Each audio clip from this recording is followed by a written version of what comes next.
Bonjour, on se retrouve aujourd'hui pour le tirage de la semaine du 20 au 26 janvier 2025. On va commencer par la rune. N'hésitez pas à vous abonner, à commenter, à partager, etc. J'ai oublié, mais je sais plus le dernier terme.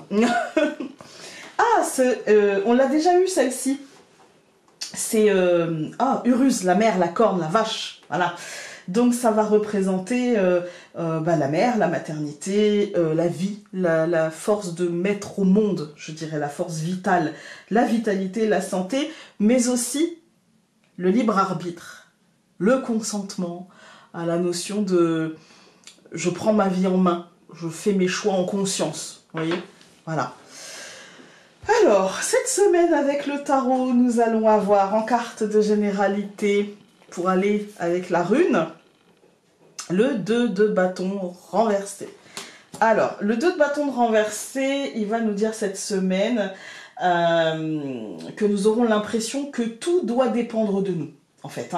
En oubliant parfois nos limites, nos besoins, etc. Gardons en tête que toute relation est avant tout, en fait, une collaboration, un travail d'équipe. Voilà, que nous ne pouvons pas tout seul. Parce qu'en fait, non seulement nous ne pouvons pas tout seul, mais nous ne devons pas tout seul. Vous voyez? Parce qu'en fait, l'autre doit non seulement participer, dans le relationnel, c'est important, et le 2 de bâton, même si on est dans les actions avec les bâtons, on est dans l'action conjointe. Donc, qui dit action conjointe, dit forcément du relationnel. On est dans le 2. Le tarot étant très lié à la numérologie, le 2, c'est la confrontation à l'autre. Que cette confrontation soit constructive, c'est-à-dire qu'on confronte nos opinions pour essayer d'avancer sur un tel sujet, et on se met d'accord. La confrontation n'est pas forcément, même s'il y a un sens comme ça, commun, dirons-nous, qui est on se confronte, on se bagarre, mais en fait non, on peut aussi confronter nos points, nos pensées, pour trouver un terrain d'entente. Voilà. Donc, que ce soit positif ou négatif, l'autre doit participer à ça. Voilà. L'autre doit non seulement participer, mais aussi faire entendre sa voix, faire entendre sa limite, faire entendre ce qu'il souhaite, ce qu'il veut, ce à quoi il aspire, quelles sont ses lignes. Voilà, il doit faire entendre ça.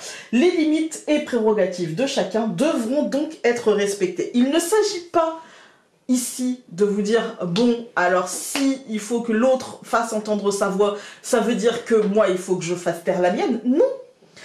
Ça veut dire qu'on se confronte, on a la même énergie et on trouve un point où on est d'accord, qui nous permette d'avancer. Peut-être même que parfois, le point qui nous permet d'avancer, c'est de se dire, il n'y a aucun point sur lequel on est d'accord et on peut se mettre au moins d'accord sur ça. Et donc, voilà, ça ne... mais enfin, ça n'empêchera pas d'avancer, mais au moins on est d'accord pour dire que là on bloque. Voilà. Et qu'il y a forcément besoin de mettre de l'eau dans du vin, enfin voilà, vous aurez compris.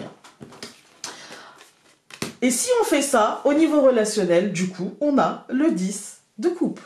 Et le 10 de coupe, il nous dit, si tu tiens compte de l'énergie générale, si tu ne te mets pas la tête dans le sable, si tu tiens compte du fait que ta voix compte, mais que la voix de l'autre ne peut pas être niée, et que de toute façon, il faudra trouver un équilibre, eh bien, le 10 de coupe te dit que tu trouveras l'équilibre et que la joie que nous attendons tous dans tout ça est à portée de main. Parce que dans le domaine relationnel, si on écoute l'énergie générale, le courant ne sera que positif, ça n'apportera que de la positivité. Et nous réaliserons que la communication était la meilleure des stratégies pour se faire comprendre le mieux possible et pour entendre avec le plus de justesse possible. L'avenir se présente ici sous de bons auspices à condition que le travail soit fait.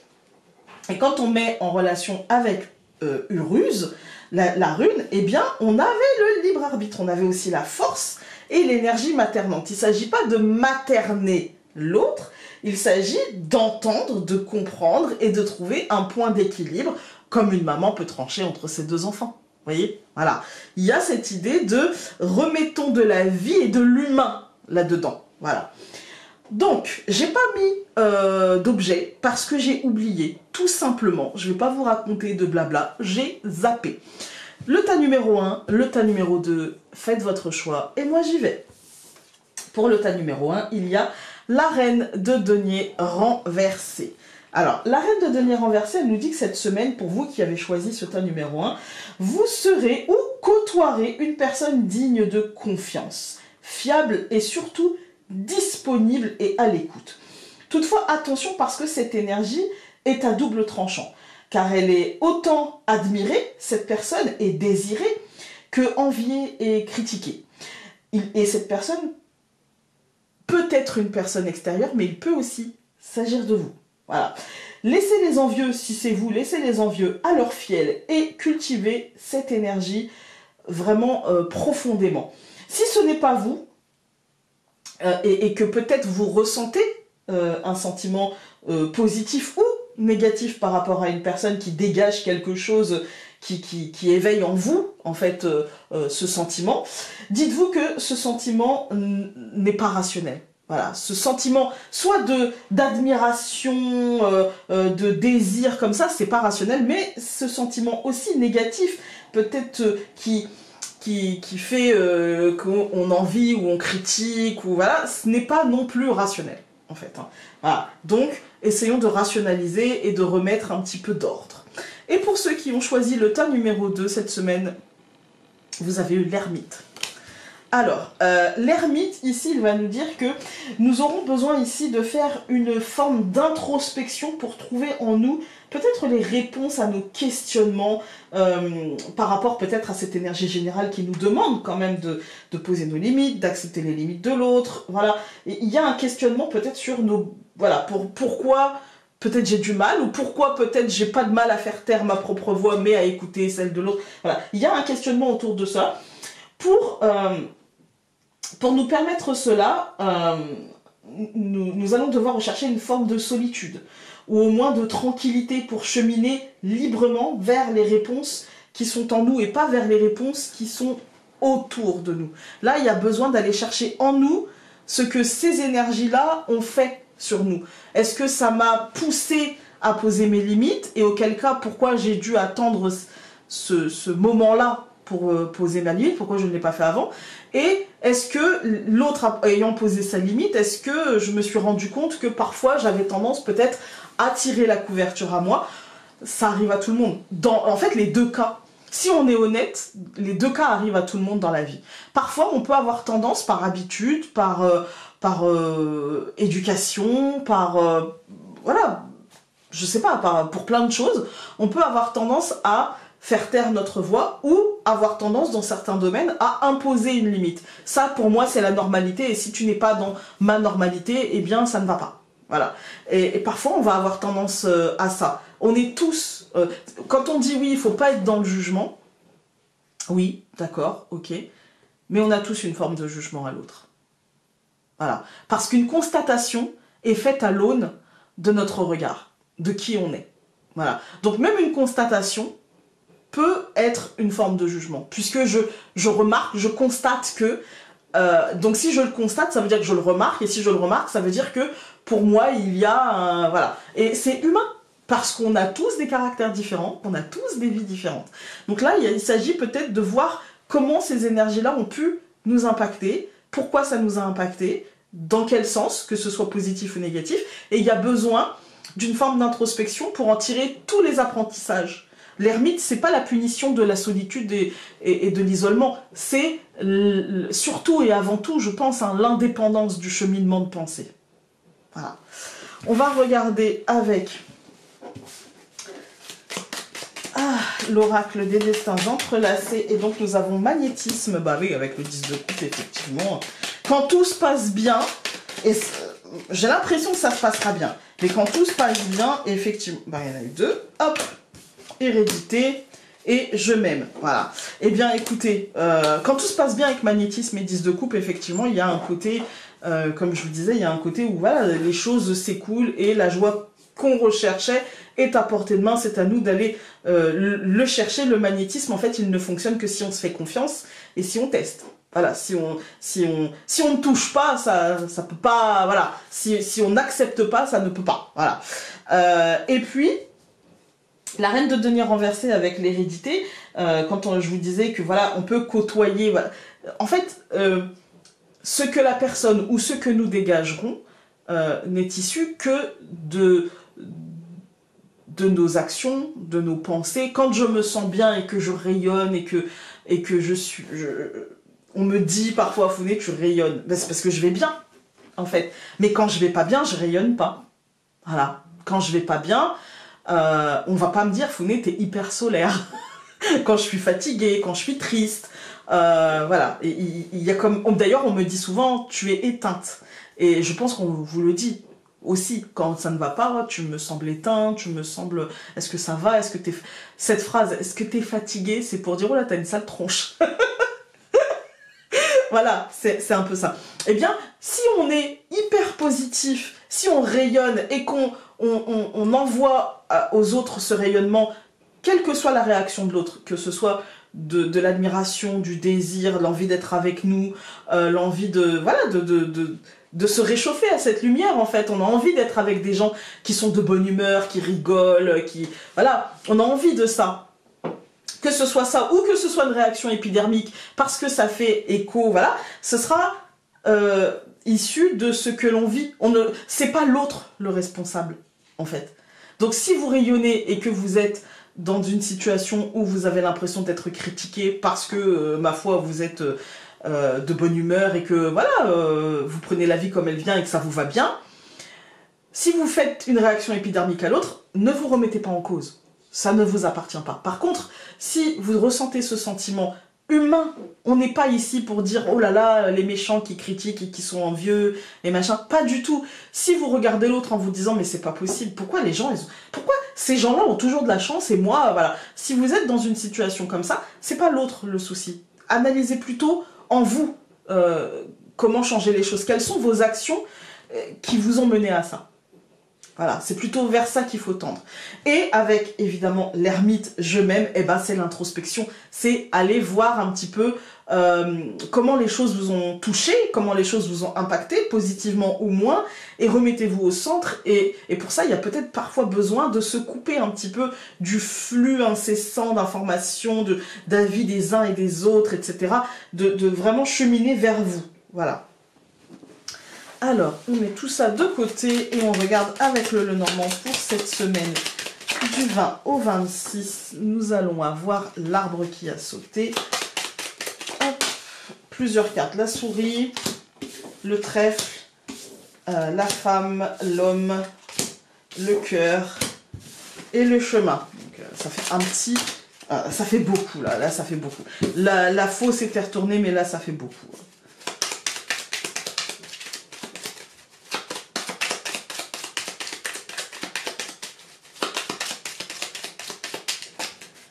Alors, nous allons avoir ici la tour et l'adolescent. Moi, j'ai l'impression que il peut y avoir des perturbations cette semaine. Il peut y avoir des perturbations.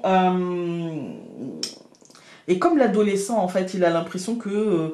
vous savez, cette énergie d'adolescence, on me demande souvent, Founé, pourquoi t'as mis l'ado dans le Normand intuitif ? Parce que je trouvais qu'il manquait une espèce de nervosité que maintenant j'ai compris qu'on pouvait retrouver aussi avec, par exemple, l'énergie de la Vierge et du serpent. C'est-à-dire que cette énergie, en fait, qui n'est que mentale, qui n'est qu'un sentiment de pourquoi c'est toujours moi, pourquoi machin, d'instabilité, mais d'instabilité qui est avant tout émotionnel, mais qui peut rejaillir sur le physique. C'est pour ça que je trouve maintenant, avec le temps, hein, le Normand, en fait, la lecture, elle s'affine avec le temps, et on n'a jamais terminé d'apprendre, je crois. J'ai l'impression que, justement, la Vierge représente parfois le côté dispute avec moi-même, et le serpent va représenter le mal de ventre que ça peut me générer. Vous voyez, la sensation très désagréable de pourquoi j'ai pas fait ci, pourquoi j'arrive pas à ça, et voilà, cet énervement là. Et ben là, l'ado et la tour, c'est ça. Ça peut concerner une instabilité aussi étatique, avec des choses qui sont très instables et qui peuvent radicalement changer d'un instant à l'autre. mais d'une manière plus personnelle, je dirais, dans nos vies à nous. C'est beaucoup ce truc de... bah finalement, je vais faire, hein. Je vais tenter, mais en même temps, je pars déjà perdant, ou au contraire, je vais faire et je pars déjà gagnant, alors que tous les feux sont au rouge. Il y a une espèce de... comme ça, d'instabilité mentale, émotionnelle qui ne nous permet pas forcément de voir, en fait. Voilà. Donc, à chacun de voir dans sa vie. Donc, nous allons avoir le nuage, évidemment, hein. La croix, au centre, la faux, la lettre et la maison. Alors, hop. Désolée pour ceux qui aiment les choses ordonnées et rectilignes, c'est le bazar.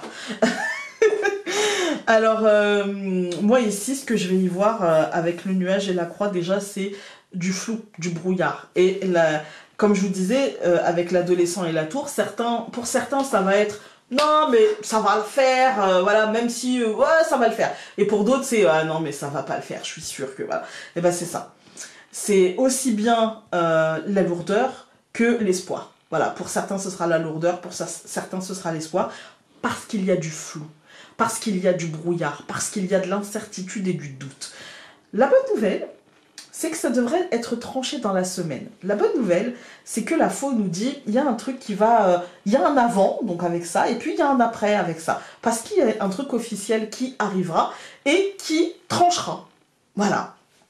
Que ce soit au foyer, ou que ce soit dans notre tête, dans notre fort intérieur, il y a un moment où, clac, voilà, ça va se poser, quoi. On va tout recouvrir. Donc, je recouvre le nuage par la clé, je recouvre la croix par le trèfle, je recouvre la faux par le renard, je recouvre la lettre par la cigogne et la maison par l'hélice. Eh bien, écoutez cette deuxième ligne, même si elle est foutoir, moi, je n'arrive pas à mettre les cartes bien droites. Je suis une fille tordue dans la vie. En plus, c'est vrai, j'ai une scoliose. Ouais, moi, cette deuxième ligne, je me dis, au centre, avec le renard, on a une espèce d'intelligence, on a une espèce de ruse, on a une espèce de... ouais, de truc qui change radicalement la donne, qui fait bouger les choses, en fait. Hein. On a une espèce de regard intelligent, rusé et stratégique, et pourquoi là je parle pas de mensonge? Parce qu'il est trop bien entouré, là, en fait. Hein. Et moi j'ai l'impression qu'il y a une stratégie, il y a un truc qui est mis en place, qu'on va mettre en place.